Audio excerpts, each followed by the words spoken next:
And tonight we're getting our first look at how the city of Topeka will be spending our tax dollars next year. City leaders released the 2020 budget proposal just hours ago. And the most important thing for taxpayers to know is that their property taxes will not increase. But as KSNT News reporter Hannah Brand explains, to make up for that, there will be some cuts.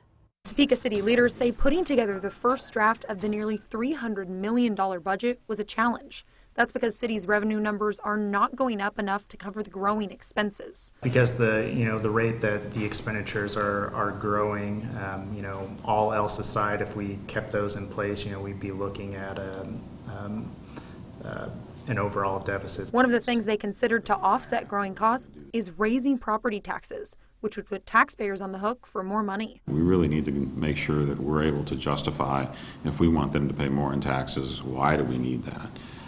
So we looked at the changes that we could make, and did it make sense that these changes could be made in our expense areas this year with the process and make it work out. Ultimately deciding not to raise property taxes, instead making cuts to other departments.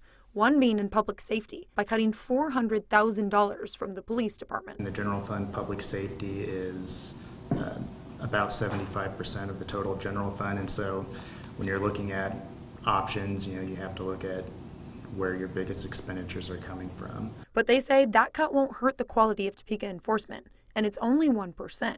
With a growing number of people working for the department, they're expecting to be able to cut back on overtime. And overall, city leaders say it's a budget they think people will be satisfied with. The numbers are still working towards their favor to be able to continue to provide the service. And that is something that we feel we're not putting in jeopardy. The service level is going to continue. The mill levy won't go up. I think those are typically positive things for when we're presenting a budget. Hannah Brand, KSNT News. And while property tax increases are not in this budget, the city manager says eventually they will have to make it increase to keep up with growing cost. So that's something he wants people to keep in mind for the years ahead. Now, this is just a proposal. The final budget won't be decided on until August.